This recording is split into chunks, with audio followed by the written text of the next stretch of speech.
Welcome to the English Mood Podcast. Hello, everyone, and welcome back to English Mood Podcast, the place where you relax, improve your English, and grow your mindset at the same time. I'm Nora, and I'm so happy you're here with me today. Let me ask you something. Have you ever promised yourself that you would wake up earlier, exercise more, stop checking your phone before bed, or maybe study English every single day?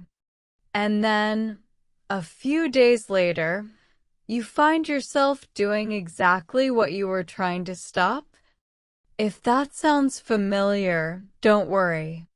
You're not lazy. You're not weak.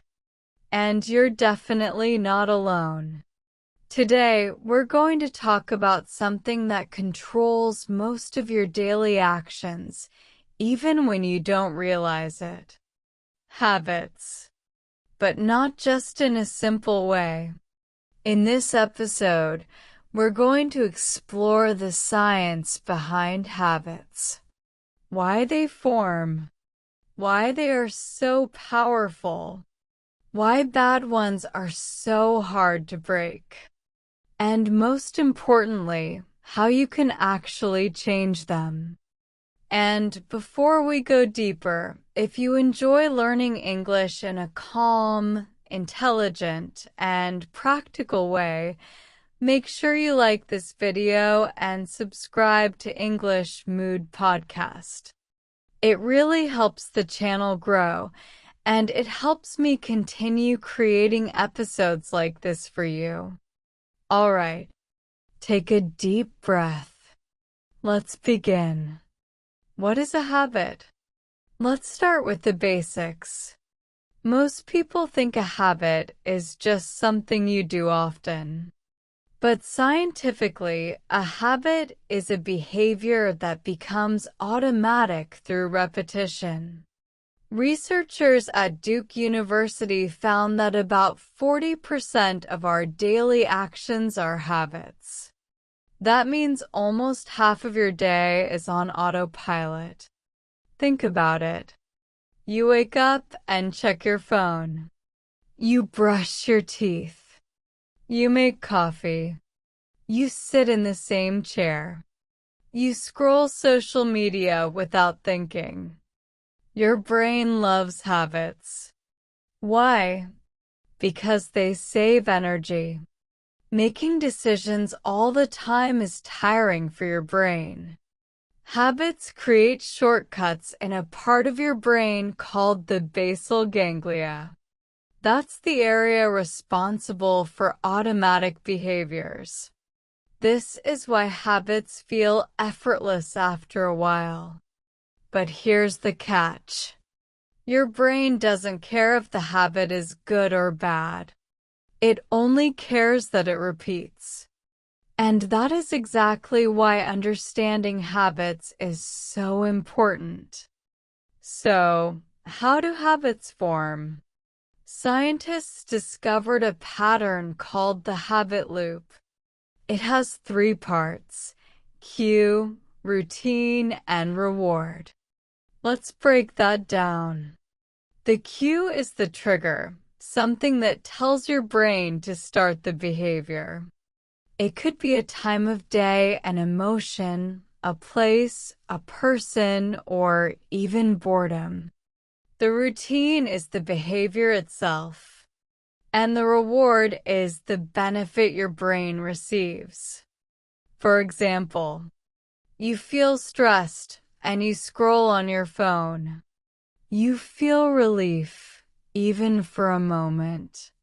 That relief is the reward. Or, it's 7 a.m., you make coffee, and you feel awake and comforted. That feeling is the reward. Over time, your brain starts craving the reward as soon as it notices the cue. Here's the important part. You don't actually crave the habit. You crave the reward. Keep that in mind when you try to change behavior.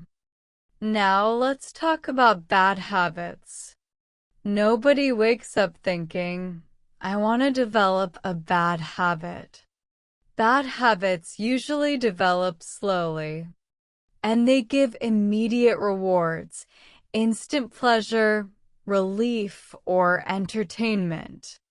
Good habits, on the other hand, give delayed rewards.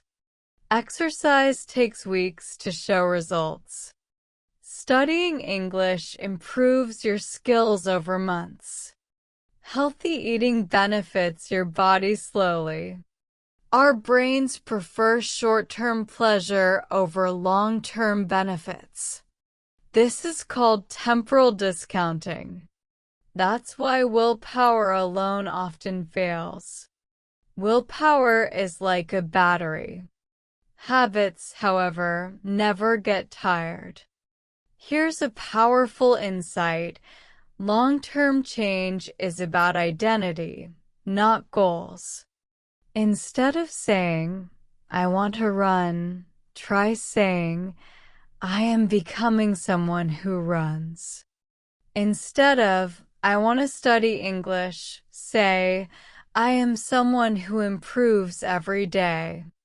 When your behavior matches your identity, it feels natural. Your brain looks for evidence to support who you believe you are. This is called identity-based habits. Small actions reinforce identity. For example, reading one page in English proves, I am a learner. Identity is stronger than motivation. One of the biggest mistakes is starting too big. I'll study English 2 hours every day. I'll go to the gym for 90 minutes. I'll wake up at 5 a.m. tomorrow. Exciting? Yes. Sustainable? Usually not. Behavioral scientists recommend minimum viable habits, tiny, simple actions that feel almost too easy. Study 5 minutes instead of 1 hour. Put on your running shoes instead of running 5 kilometers. Small actions create momentum. Repetition builds automaticity. It can take 18 to 66 days to solidify a habit, depending on complexity. Breaking bad habits isn't about just removing them. You need to replace them. Remember the habit loop? The cue stays. The craving stays. If you remove only the routine, your brain feels uncomfortable. Example: you feel stressed.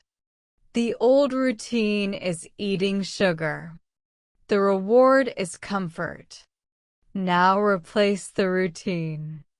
Drink tea. Take a short walk. Do breathing exercises. Same cue.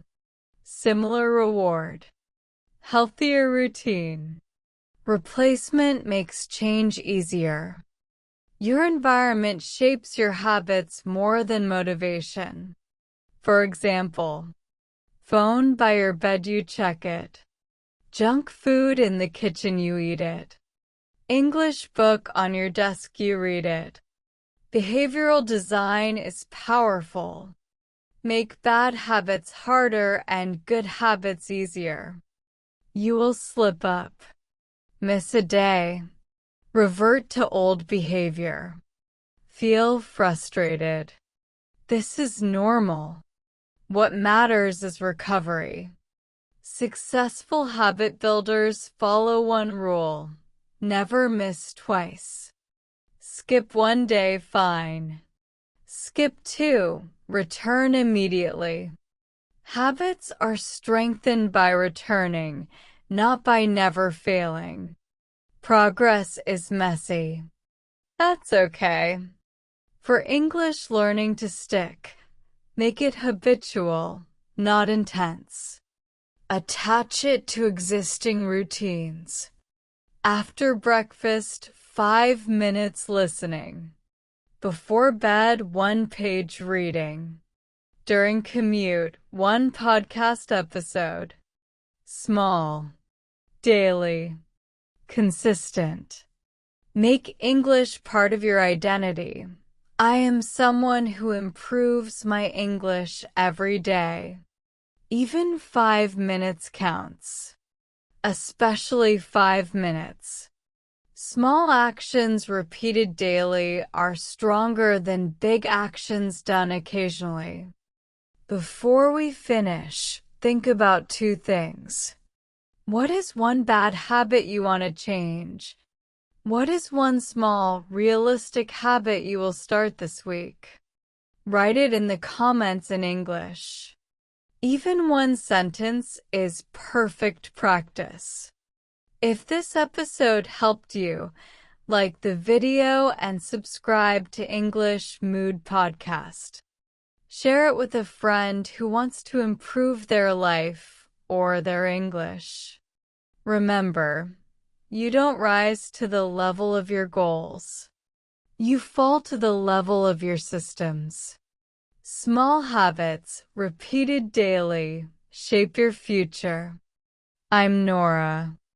Thanks for spending this time with me. Stay consistent, stay curious, and I'll see you in the next episode. Goodbye.